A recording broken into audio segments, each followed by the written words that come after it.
Hey everybody, I sort of feel like I have this really unfair advantage being the only native English speaker amongst all of today's presenters. So everybody's been doing such a wonderful job. I would never imagine giving a talk in something other than my mother tongue, and I'm always amazed when I see people do such a great job of doing something. If I had to do it in German, I would be totally lost.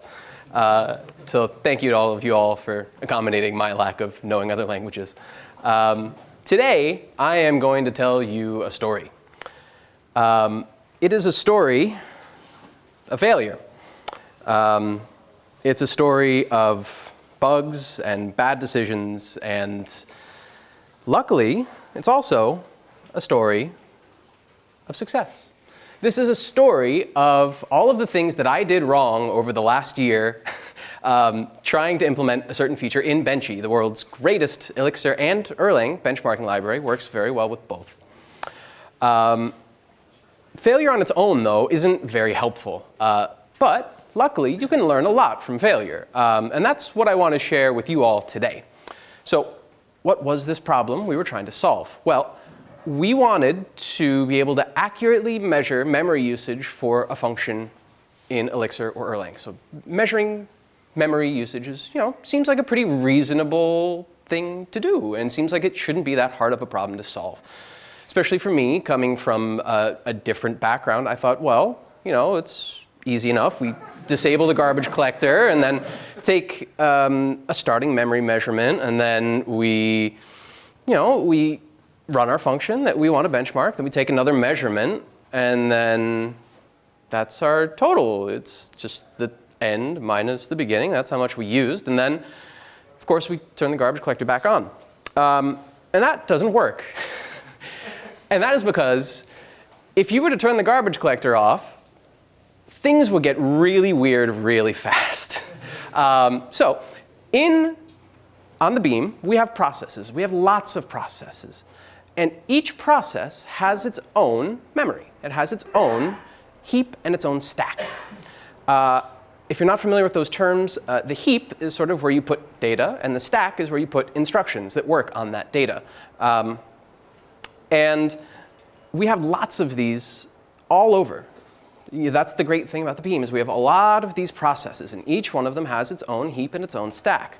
There are some exceptions to that rule. Not all data is technically stored within a process. Sometimes there are things like very large binaries that are stored off process, and then there's some other ways that you can store stuff. There are these little heap fragments. I actually learned in this whole adventure that you can store some heap data on the stack. They call it stack allocating. Didn't even know that was a thing. But for the most part, data is stored within a process. And within a process, it's stored in one contiguous memory segment. So one chunk, and that's where the heap and the stack go. Now, as they grow, they start growing together. The heap starts on one end, the stack starts on the other, and they start allocating things towards each other. And the more we do, the more we start seeing stuff filling up. And eventually, if they were to run out of room, they would trigger a garbage collection. That's when the process would say, OK, I need more room to do more stuff. Give me more space. Let's get rid of the old stuff. And that's when garbage collection would happen. So if you were to, for example, turn off garbage collection, pretty quickly, you'd start seeing an overlap. And I have no idea what that would do, but it wouldn't be good. It would certainly crash the VM, and it would probably crash it in a really weird way, because you would maybe try to add together one number and one instruction to add together two numbers. I don't know what would happen there, but it wouldn't be good. So pretty much, you would run out of space to do anything if you turned off the garbage collector. And that wouldn't be good. You would not be nearly as happy as this dog. Luckily, we were saved from actually making this mistake by the fact that you cannot turn the garbage collector off on the BEAM at any point, for any time, for any process. It is impossible. You cannot do it. I briefly thought, well, maybe we'll just fork the BEAM and have a way to turn off the garbage collector. It was like, no, that's a bad idea. Let's just not do that. So then I got to thinking, it was like, well, why do we even care about the garbage collector? Let's just measure the impact of a function's execution on the VM as a whole, on its actual memory usage in the whole VM. And that's probably going to be even more important for people writing, for example, like nerves applications, where they're shipping these devices onto really tiny embedded systems. And what they really care about is the total memory usage. That's really important to them because they don't have much memory to use. And they can't just, spin up another VM in the cloud somewhere. They're really constrained. So I thought, well, great, let's just go back and instead of turning off the garbage collector, we'll just take a measurement, great, run our function, great, and then take another measurement, and then we have our total. That seems even easier. And it would work if we weren't on the beam, if you were in, for example, a single-threaded, non-concurrent system.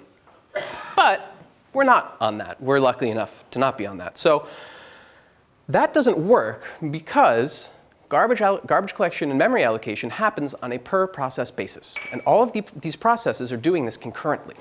So I put together a little animation that maybe will give you some idea of what's going on. So we have our 5 processes, and they're all doing stuff, and they're all doing stuff together. And when one process runs out of room, garbage collection happens. But that doesn't stop the other processes from doing its stuff. Let's do that again, just to give you all an example. So again, we have our processes. They're doing things. They're allocating. When one process runs out of space, garbage collection happens just for that process. All the other processes keep going, completely unaware of the fact that one process had to have a garbage collection run. Now, this is incredible. I cannot overstate how cool that is. Normally, when garbage collection happens, you need to what's sometimes called stop the world, which means you need to stop your program's execution in order to do maintenance, to do garbage collection.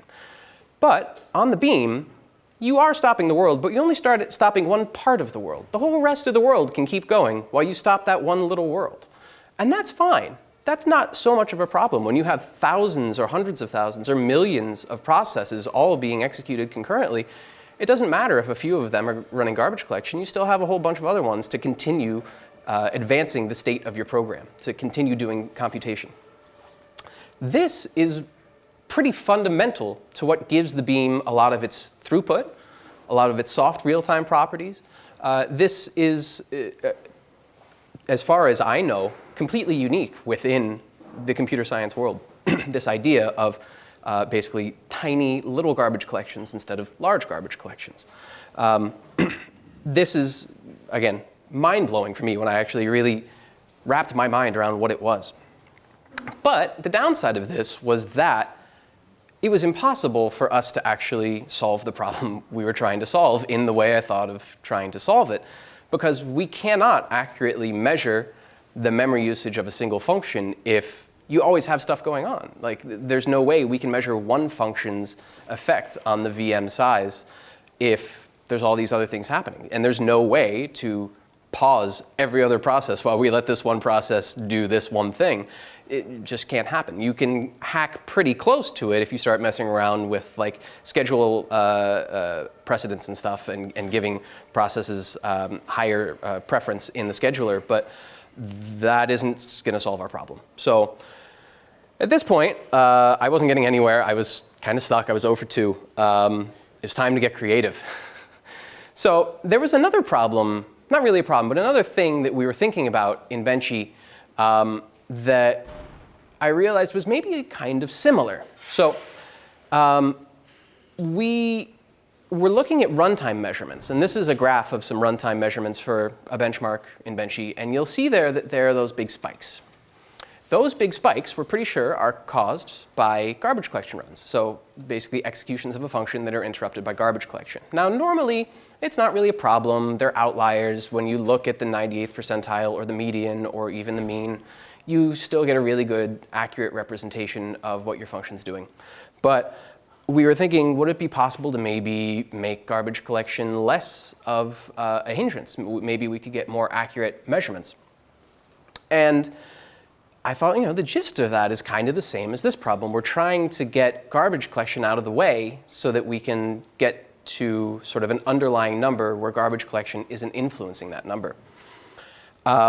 And someone had mentioned that one thing we might want to do with this problem is look at spawning processes with a larger heap. Normally, when you spawn a process, you use spawn or spawn link or spawn monitor, but there's actually a fourth way of spawning a process. In Erlang, it looks like this. It's called spawn opt.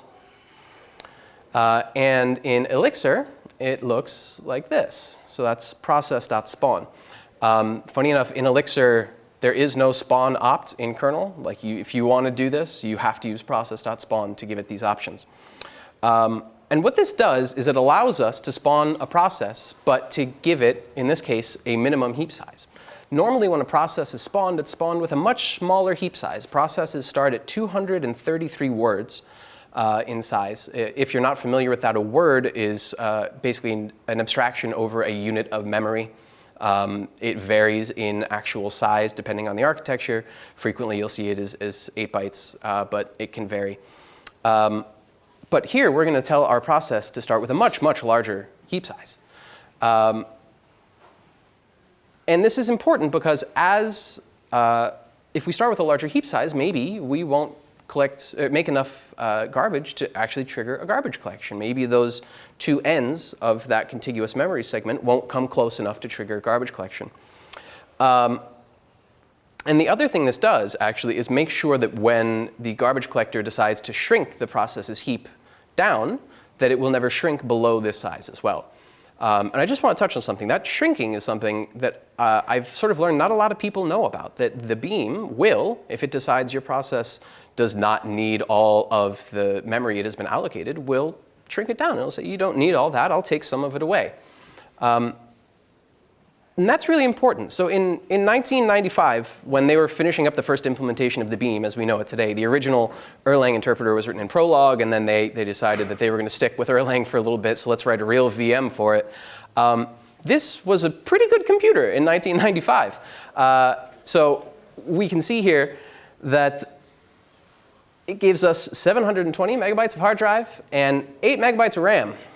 And this thing cost $1,800 in 1995, which today is $3,000 or 2,500 euro. So that's a pretty expensive computer back then.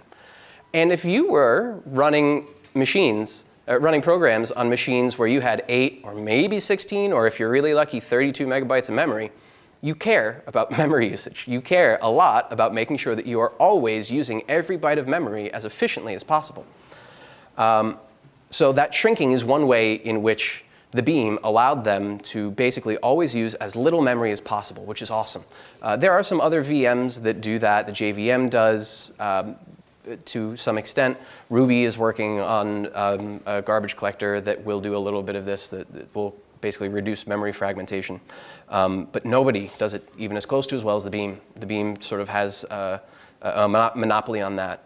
And another thing that the BEAM does that allows it to use memory extremely efficiently is it implements what's called a copying garbage collector. Now, that's not something we're going to go over today, but basically what that allows the BEAM to do is to basically ensure that there's no memory fragmentation. You don't have unused blocks of memory that you sometimes get with other runtimes where you can't constantly be copying to a new heap. So when garbage collection happens, they give you a new heap, copy everything over to the new one, and make sure that there's no spaces in there.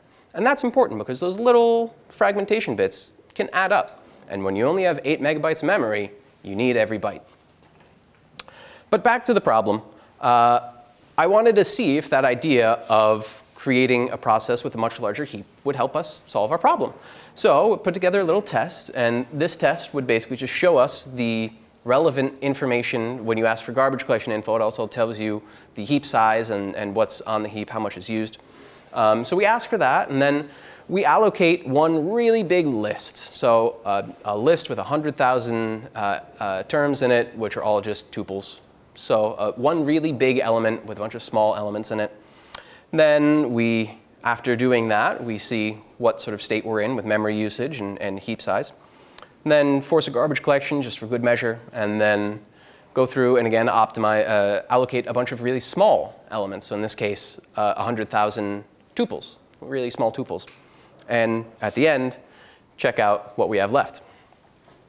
And it worked, kind of. So we'll see here that we're starting off with a much larger heap size. Normally, you would start off, that would say 233. Here, we have 75,000 111.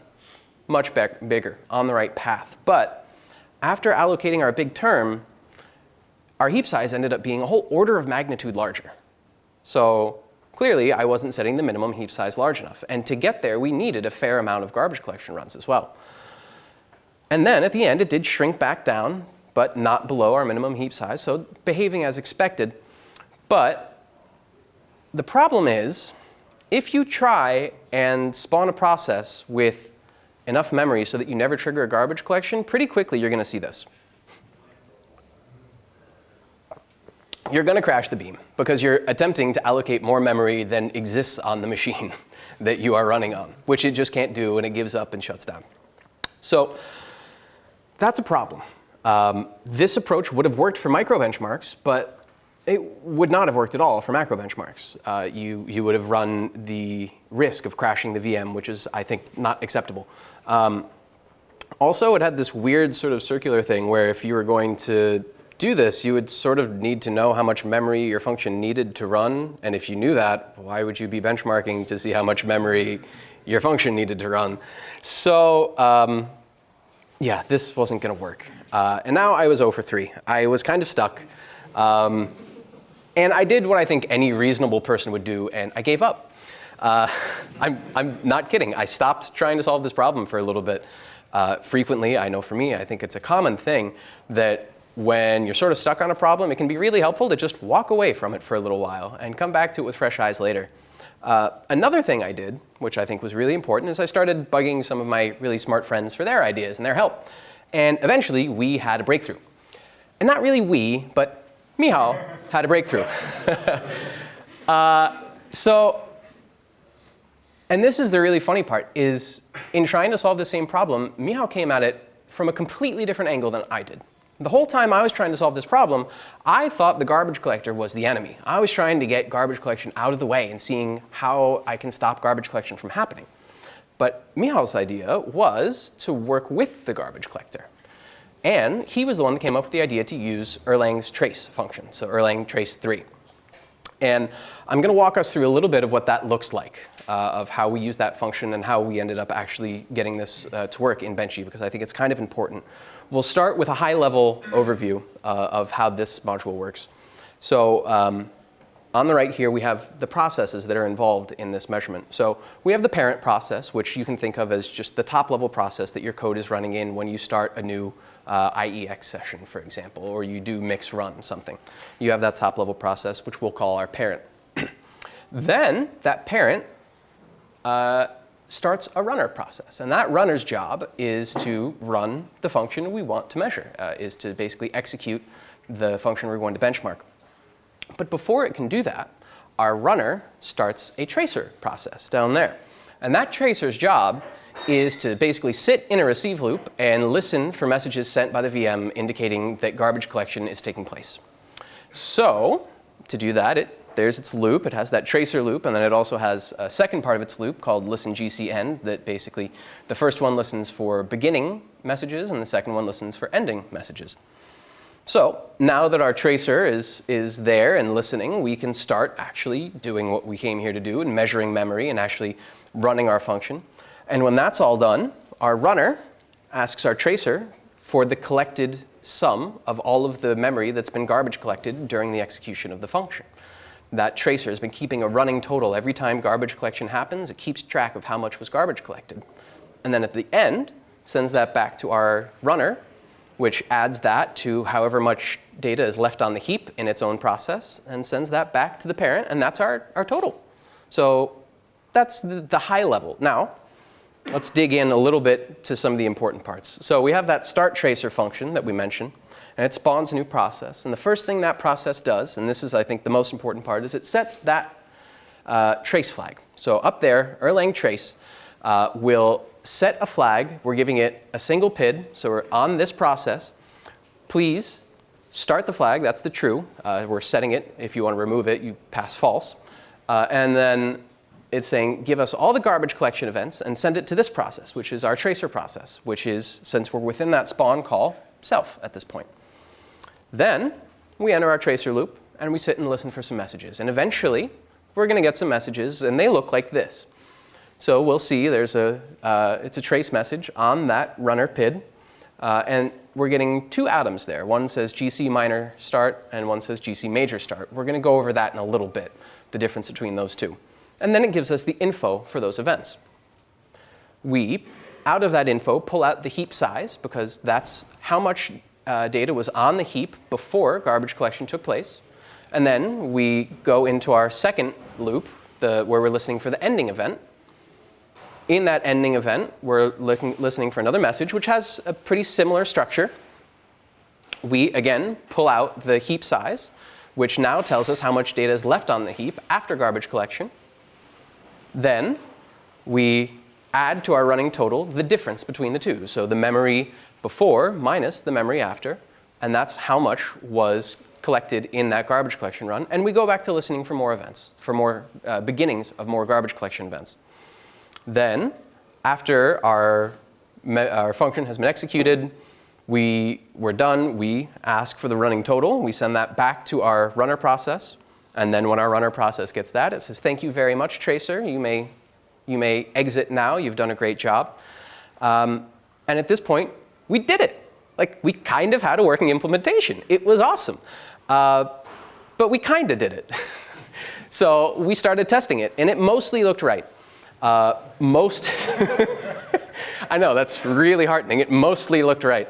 But there were a couple of things that didn't look so right. We started having some people test it out, and there were some bug reports of crashes. I was like, that's weird. And so they sent us the benchmarks they were running, and we dug into it. And we saw that there were cases where the total memory used would be negative. I was like, well, that's weird. That can't happen. And it turns out, Toby, who is one of the other maintainers here, he actually studied computers in college, unlike me. And in college, they teach you useful things. One of those useful things was he learned about generational garbage collection. And the BEAM implements a generational garbage collector and a generational memory model. So what we had done is Toby found that we were missing something. And I'll zoom in to show you, and here as well, we were missing something. In that data that we were getting in those events, that info, it was more than just the heap. There's also this old heap thing. So remember when I told you that every process has its own heap and stack? Turns out that's not the whole picture. Every process also has its own second heap. That is called the old heap. So what happens is in functional languages with immutability, you make a lot of trash. Like, you make a lot of things, use them, throw them away. That happens a lot. And most things have a very short life. They're only used for a little bit, and then you can garbage collect them away. But a few things have a tendency to stick around. And those things, you don't need to be checking every time you run garbage collection. So you can take those things, those old things, and you can put them on an old heap. And you can say, you know what? We're only going to look at these things every now and then, because we're pretty sure they're going to stick around for a while. So that's what gives us our two types of garbage collection events. There's that minor, which only runs garbage collection on the heap, which is kind of confusingly named. It should be like the new heap or the young heap, which is it's sometimes referred to. But in all the Erlang documentation, and it's frequently just called the heap, that's what's garbage collected in minor events. And then in major garbage collection events, it runs garbage collection on both the heap and on the old heap. So we were missing a whole chunk of data that was being used, but we just weren't counting it. So luckily, the fix for that was pretty easy. That's the whole diff. And this is the function that we added, which basically says, when we're getting the memory, look at the heap size and the old heap size. We got to take care of them both. So one bug was down. But then Toby put together another little test to see how we were doing, because at this point, we felt pretty good about macro benchmarks. They looked reasonable, but micro benchmarks were still a little funny, and especially in like the smallest micro benchmarks. So we had these, this sort of benchmark, and this is what we were looking at. Really simple stuff like integer addition, a no-op that returned nil, a couple maps, string concatenation, list concatenation, really like the most basic functions that we can have. And most of the time, this looked right. Again, we mostly had it. But every now and then, when we look at these map results, those are clearly wrong. So we know that a no-op allocates nothing. The only memory used in a no-op is the memory around actually executing a function itself. There is no way something that allocates a list can use less memory than a no-op. Cannot happen, like provably cannot happen. So what's going on? We tried to solve this for a while. We could not figure out what was going on. We tried to identify a pattern. I poked around. I read some stuff. And funny enough, right when we had figured this out, OTP 21 had just come out. And we saw this behavior much more on OTP 21 than on OTP 20.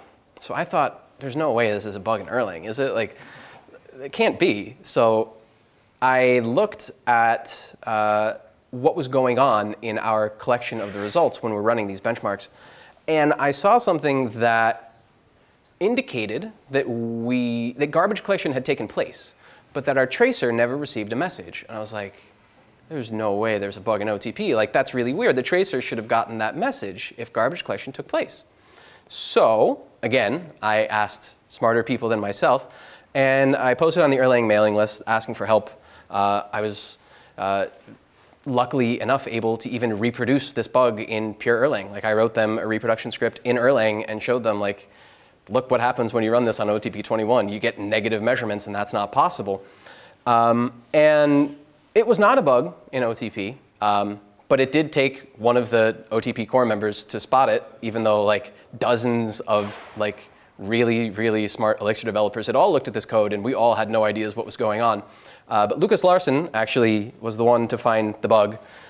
And it was a kind of easy bug, now that we know, but it's also not at all easy. This was our bug. I know, it doesn't seem that hard, right? But we had a race condition. Turns out race conditions in concurrent systems are real things. And they're extremely difficult to find. So basically what was happening is within our spawn, when we were spawning our tracer, spawn itself exits, and then at that point, our runner was beginning its work while our tracer was beginning its work. And the first thing our tracer did was set the trace flag for our runner. But because at that point they were both executing concurrently, our runner was encountering a garbage collection before the flag was actually turned on. So by explicitly starting our tracer and then explicitly starting our flag, we were able to fix it. It turns out that we were always missing the first trace message. That's why we didn't really see it in macro benchmarks. That's what explains the negative memory usage, because if you start with 600 bytes on the heap, you garbage collect away 800 and then maybe add some to get up to 1,000, garbage collect 800, and then you're left with 400. You're going to show as having negative 200 bytes of memory usage, which cannot happen. So we fixed this, and lo and behold, things actually worked. After we had solved this, it actually opened up a lot of other optimizations that we were able to make. And now what we have after a year of work is a very reliable, very accurate way of measuring memory usage for a function in Erlang or in Elixir. There are some restrictions to it at the moment. Maybe we'll make it a little better later on. So right now, it's only within a single process. We're not measuring all of the memory used in any other processes because it's impossible to know really whether that process is related to the function you're trying to benchmark or not, because there are so many processes happening. But after a year and a lot of false starts and a lot of mistakes, we did it. We had it. It was time for a little break because it was kind of exhausting, especially the end there. Now, what can you all do with this information? Well, the first thing I think is really important is just knowing a little bit more about the internals of the stuff that we use. I know for me, my appreciation for the BEAM became much deeper after learning more about its garbage collection and its memory management. I was really able to appreciate now how the BEAM offers high throughput and how it offers those soft real-time capabilities. But there's also another important thing, and every now and then we need to sort of solve problems. And I really think that Erlang trace function is a great way to debug systems. So the way we're using it in Benchee is we're only setting that trace flag for a single process. But you can set a trace flag for all processes in a node, or for all the existing processes at the point of setting that flag, or for all new processes after setting that flag. And by the way, this also works for ports as well. So if you're opening ports, works for ports and for processes. And you can do more than listen to just garbage collection events. So you can listen to messages being sent or received from a process or a port, to function calls within that process or port, spawns and opens, so sort of any process or port related events. And also you can get information about the BEAM internal scheduler by using that trace function. And what I think is the best part of all of this is that you can do this on a running system with no new code.